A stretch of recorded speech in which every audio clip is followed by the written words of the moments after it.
While the white colonists cried, "Give me liberty or give me death," thousands of enslaved people took them at their word, fleeing to the British army that promised freedom, only to fight against the very revolutionaries who claimed all men were created equal.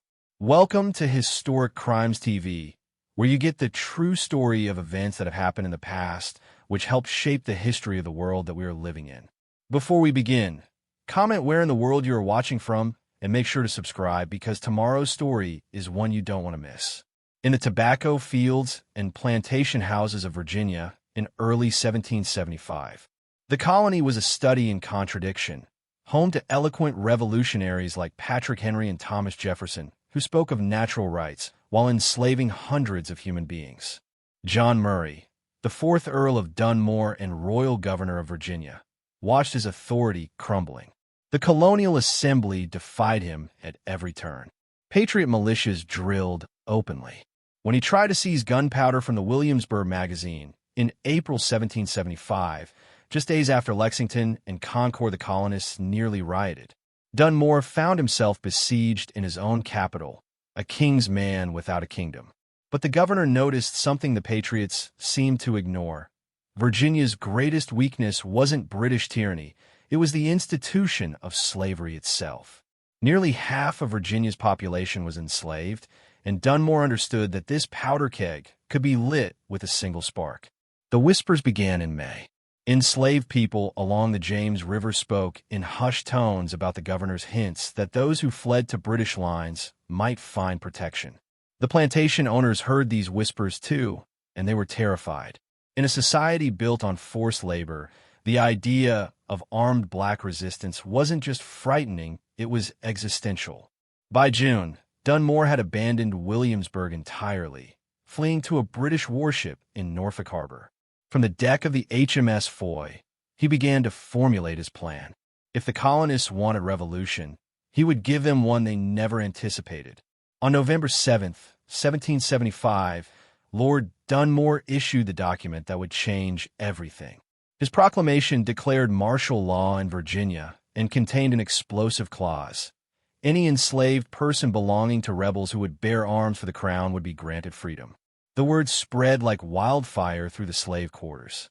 This was not a general emancipation. Dunmore specifically exempted slaves belonging to loyalists, revealing the proclamation's cynical military purpose. But for the enslaved, such distinctions mattered little. Here was a path to freedom, however imperfect, and thousands would take it. The response from Virginia's patriots was immediate and apocalyptic. The same men who had just signed documents declaring liberty and inalienable right now faced the prospect of their own enslaved people claiming that same liberty. The Virginia Gazette published furious denunciations. Plantation owners increased patrols. The penalty for running away became even more severe. But nothing could stop what Dunmore had unleashed. Within days of the proclamation, enslaved people began fleeing to British lines. They came at night, moving through swamps and forests, following the North Star toward Norfolk where Dunmore's fleet lay anchored. They came in ones and twos at first, then in groups of 10 or 20. Among the first arrivals was a man in his 30s who had toiled on a plantation near the York River. He gave his name simply as Ralph, and said he had left behind a wife and 3 children, knowing he might never see them again. But he carried with him something stronger than fear, hope that he might fight for the freedom his family might someday share. Dunmore moved quickly to organize his new recruits. He established his headquarters on ships in Norfolk Harbor and on nearby Tucker's Point. The governor wasn't interested in a propaganda victory. He needed soldiers, and he needed them immediately. The men who reached British lines were organized into a military unit officially designated Lord Dunmore's Ethiopian Regiment. The name reflected the 18th century term for black Africans, and the regiment's motto, emblazoned across their uniforms, was both inspiring and provocative: liberty to slaves. Think about the bitter irony of that moment. These men wore the king's uniform and fought for an empire built on slavery and hierarchy, yet they carried banners promising liberty. Meanwhile, their opponents claimed to fight for freedom while holding them in bondage. The American Revolution's central contradiction was made manifest in the existence of this single regiment. The Ethiopian regiment grew rapidly. By December, Dunmore had perhaps 300 men under arms, with hundreds more refugees in his floating camps. The recruits received British military training, drilling in formation, learning to load and fire muskets, practicing bayonet charges. Former field hands became soldiers, transforming themselves into the very thing their enslavers most feared. One captain noted in his diary that the black soldiers showed remarkable discipline and motivation. They understood what was at stake. Capture meant not just defeat, but a return to slavery, likely followed by execution as an example to others. They fought with the desperation of men who had everything to lose and everything to gain. The logistics of this operation were staggering. Dunmore had to feed, clothe, and arm hundreds of people while maintaining a mobile naval base. Ships became overcrowded. Supplies ran short. Disease began to spread in the cramped conditions, smallpox particularly, which would prove more deadly than any Patriot musket. The Ethiopian regiment's first test came quickly. On November 14th, a mixed force of British regulars, Loyalist militia, and about 30 newly recruited black soldiers moved against a Patriot position at Kemp's Landing, near present-day Virginia Beach. The Patriots had established a defensive position at a bridge crossing, confident they could repel what they assumed would be a small raiding party. They didn't expect to face their own formerly enslaved neighbors in British uniform. The battle was brief but significant. The British forces, including the black soldiers, executed a flanking maneuver that caught the Patriots by surprise. The Patriot militia broke and ran, suffering casualties and losing several officers as prisoners, including a prominent local leader who had vocally opposed Dunmore's proclamation. For the Ethiopian regiment, Kemp's Landing was a revelation. They had proven themselves in combat. They had faced down armed white men who weeks earlier could have whipped them with impunity. The psychological impact on both sides was profound. Word of the battle spread quickly. In slave quarters across Virginia, people heard that black men in British uniform had defeated Patriot forces. The trickle of runaways became a flood. Planters reported losing 10, 20, 30 enslaved people in a single night. George Washington, commanding the Continental Army outside Boston, received alarming reports about Virginia's deteriorating situation. The Patriots understood that they were facing more than a military challenge. This was social warfare that threatened the very foundation of their society. If enslaved people could successfully fight for their freedom, the entire system of slavery might collapse. The decisive confrontation came at Great Bridge, a causeway crossing through the swamp south of Norfolk. The Patriots had constructed a fortification blocking the approach to Norfolk from the south. Dunmore needed to break through to maintain his position. On the morning of December 9th, Dunmore ordered an assault. It was a tactical disaster. British regulars and soldiers from the Ethiopian regiment advanced across the narrow causeway directly into devastating Patriot fire. The defensive position was too strong, the approach too exposed. Within minutes, the assault collapsed with heavy casualties. Among the dead and wounded were members of the Ethiopian regiment who had worn British uniforms for less than a month. They had charged into withering fire alongside British regulars, showing courage that should have earned them honor but would be largely erased from Patriot histories of the battle. The defeat at Great Bridge forced Dunmore to evacuate Norfolk entirely. He withdrew to his ships, bringing with him not just his soldiers but hundreds of refugee families, women, children, elderly people who had fled slavery seeking British protection. The floating camps now held nearly 1,000 people in increasingly desperate conditions. Norfolk's patriots, furious at the city's loyalist merchants who had aided Dunmore, began looting and burning loyalist property. When Dunmore's ships bombarded the city in retaliation on January 1st, 1776, the Patriots completed the destruction, burning Norfolk to the ground and blaming it entirely on the British. The city that had been Virginia's largest port became a charred ruin. The winter of 1775 to 76 was a nightmare for the people crowded aboard Dunmore's fleet. Imagine the conditions. Dozens of ships anchored in the frigid waters of the Chesapeake, packed with people who had escaped slavery only to find themselves in a different kind of prison. Disease ran rampant. Smallpox, that ancient killer, found ideal conditions in the overcrowded ships. Typhus followed, then dysentery. People died by the dozens, then by the hundreds. Bodies were buried at sea or on small islands. The dream of freedom was becoming a floating graveyard. The Ethiopian regiment continued drilling and conducting raids, but their numbers were being decimated not by patriot bullets, but by disease. Of the roughly 800 to 1,000 people who reached Dunmore's lines in late 1775, perhaps half would be dead by spring. Smallpox alone may have killed 500 people. One survivor, a man named Caesar, later recounted sleeping on the deck of a ship surrounded by the sick and dying, listening to people call out for water in the night, watching as dawn revealed those who had died in the darkness. "We had escaped slavery," he reportedly said, "but found ourselves in a different kind of hell." Dunmore tried to maintain military operations. Small parties raided coastal plantations, liberating more enslaved people and gathering supplies. These raids terrified Virginia's planters, but did little to change the military situation.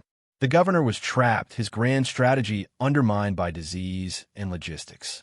By spring 1776, Dunmore's position had become untenable.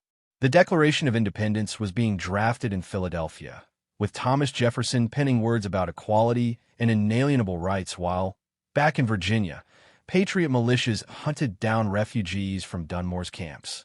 In May, Dunmore made the painful decision to abandon Virginia. His fleet sailed north, heading toward British-controlled areas. But he took with him the survivors of the Ethiopian regiment, men who had proven their loyalty and their courage. About 300 black soldiers sailed with Dunmore, along with perhaps 200 family members. The journey was perilous. Ships were crowded and disease-ridden. More people died during the voyage.